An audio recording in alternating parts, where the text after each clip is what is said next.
जोहार दोस्तों, स्वागत है आपके अपने चैनल E2Com पे।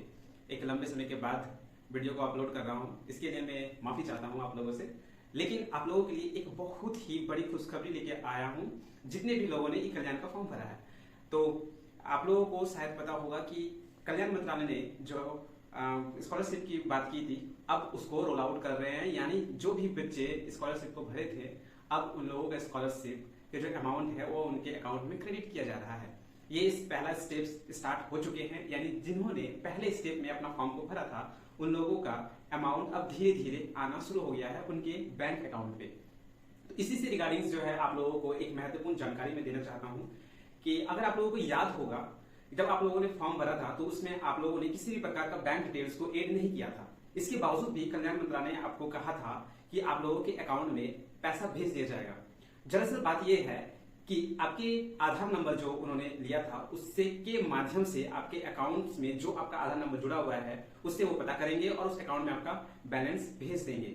ये फर्स्ट स्टेप में बहुत सारे स्टूडेंट्स का पैसा पेंडिंग रह गया है। इसके पीछे का एक रीजन है ये कि उन लोगों के जो अकाउंट है उन लोगों को फाइंड कर ही नहीं पाए हैं कल्याण मंत्रालय। जैसे आपके आधार नंबर से रिलेटेड जो भी आपका बैंक अकाउंट है वो उनको फाइंड करेंगे, तभी तो आपके अकाउंट में वो पैसा को क्रेडिट करेंगे। लेकिन उन लोगों को वो अकाउंट मिल ही नहीं पाया, इसलिए उनके अमाउंट को जो है वो पेंडिंग कर दिया गया है। और एक लास्ट ऑप्शन उन लोगों को दिया गया है कि आप अपना अकाउंट को जो है वेरीफाई कर लीजिए, जितना जल्दी हो सके उतना जल्दी आप उसको कर लीजिए।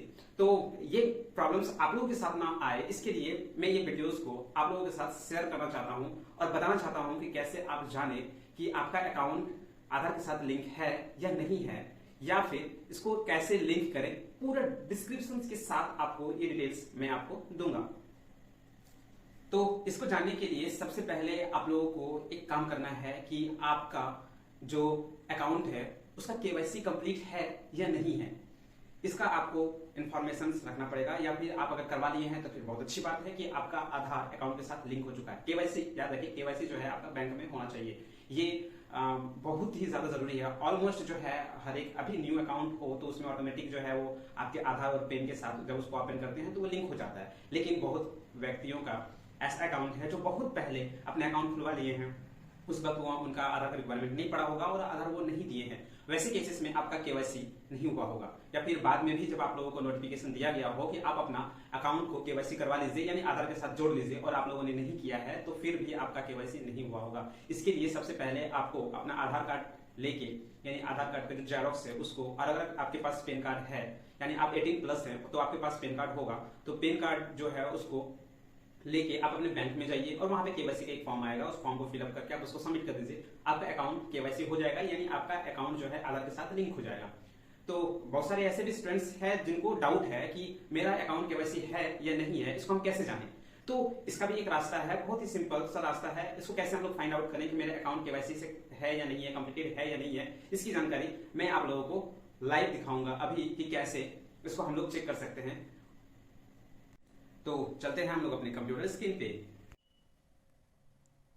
इसके लिए सबसे पहले आपको अपने ब्राउजर पे गूगल को ऑन कर लेना है और यहाँ पे आधार सर्विस को ऑन कर लेना है। आप जैसे ही आधार सर्विस को ऑन करते हैं, तो आपको इस प्रकार का एक लिंक आ जाएगा आपके पहले सबसे ऊपर में ही, आपको uid.government.in का। यहाँ पे आपको आप माय आधार पे जा सकते हैं, या तो फिर जो है इनके ऑफिशियल वेबसाइट यानी जो होम पेज है उसको आप ओपन कर सकते हैं। तो मैं पहले इसको होम पेज को ओपन करता हूँ। घबराइए नहीं, ये थोड़ा सा बहुत वास्ट वेबसाइट है, इस वजह से इसमें बहुत सारा वर्कलोड होता है। आपका अगर इंटरनेट स्लो होगा तो थोड़ा सा टाइम टेकिंग होगा, लेकिन ये ओपन हो जाएगा। उसके बाद फिर आप कोई भी अपना लैंग्वेज को जो उसमें आप कंफर्टेबल है उसको सिलेक्ट कर लेना है। उसके बाद कुछ इस प्रकार का इंटरफेस आपके सामने आएगा। इस इंटरफेस में सबसे पहले जो है आप ये जो पॉपअप आपके पास जो ऐड आ रहा है इसको आप बंद कर दीजिए। इसके बाद फिर आप माय आधार के सर्विस में आने के बाद आप यहाँ पे अपना चेक कर सकते हैं कि आधार सर्विसेज में आना है आपको। यहाँ पे ये आपका आधार सर्विस, यहाँ से आप नीचे आइएगा तो आपको यहाँ पे बैंक सीडिंग स्टेटस आपको यहाँ पे दिखेगा। ओके, आप यहाँ पे अपना बैंक सीडिंग स्टेटस पे क्लिक कीजिएगा तो आपके पास एक नया विंडो ओपन हो जाएगा। यहाँ पे आपको लॉगिन करना है।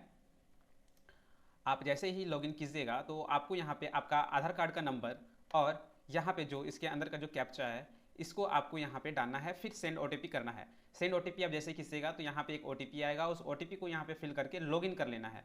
लॉगिन करने के बाद आपके अकाउंट में मतलब आपके आधार में जो अकाउंट एडेड है वो आपको शो करेगा कुछ इस प्रकार का।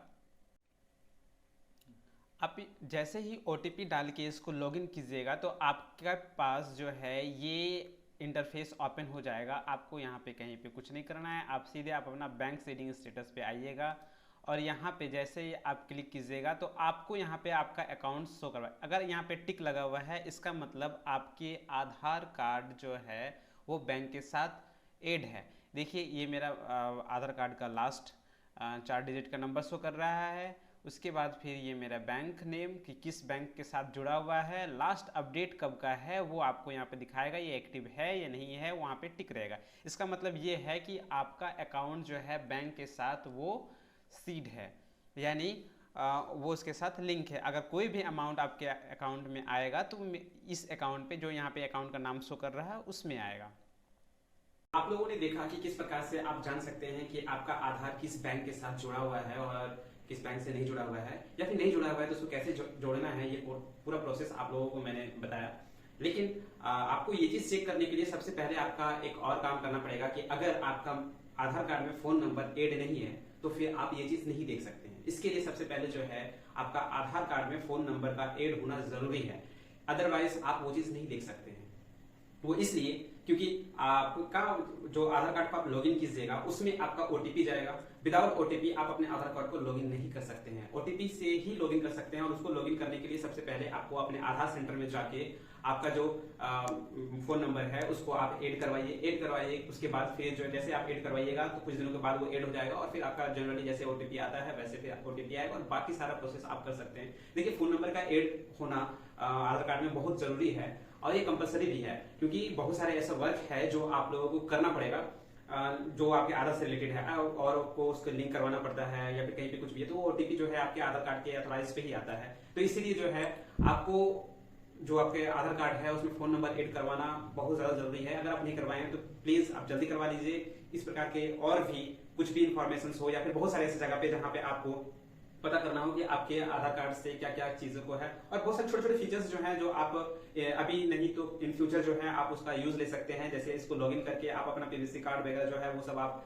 डिलीवर कर सकते हैं।